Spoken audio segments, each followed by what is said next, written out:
So you found the home that you love, and your agent and the seller's agent have negotiated an offer on the house, and you and the seller have come to an agreement on the terms of the sale, and both of you signed and executed the contract. So now what do?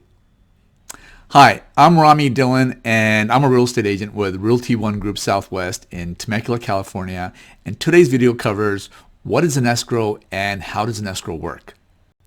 So once you have a signed and executed contract, do you as the buyer simply write a check in the amount of the purchase price and hand it over to the seller?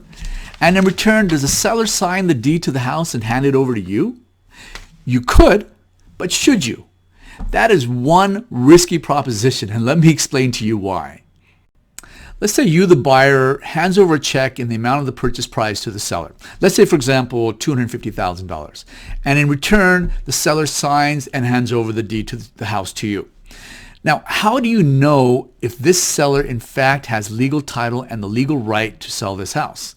Furthermore, what if there's a judgment recorded against the house, let's say in the amount of $100,000 or even more?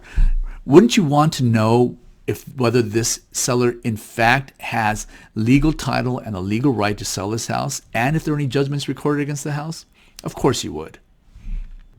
And on the flip side, the seller will also want some assurances, like if the check that the buyer just handed to him in the amount of $250,000 will even clear. Does the buyer truly have the funds sitting in his bank account? So in a real estate transaction, both the buyer and the seller want some assurances that everyone honors their side of the agreement. That is where an escrow company comes into play. An escrow company is kind of like a referee. In other words, an escrow is where a neutral, unbiased third party holds something of value, usually cash, until the transaction between the buyer and seller has been actually completed. So you, the buyer, will agree to place a percentage of the purchase price of the house into escrow for safekeeping.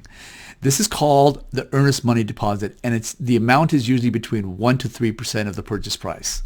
For more details about what an earnest money deposit is, please review one of my past videos called What is an Earnest Money Deposit? Now, if you are the seller, you will agree to take the house off the market while it's in escrow and make the house available for any inspections that the buyer so desires to complete. So the escrow provider acts as a middleman to ensure that the buyer and the seller do what was agreed upon in the contract. And finally, escrow closes when the purchase money is dispersed to the seller and the title is recorded in the name of the buyer. If you like this video, please click the thumbs up button, share it with your friends, and subscribe to my channel.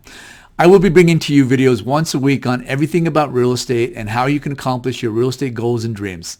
Thank you for watching, and I'll see you on the next video.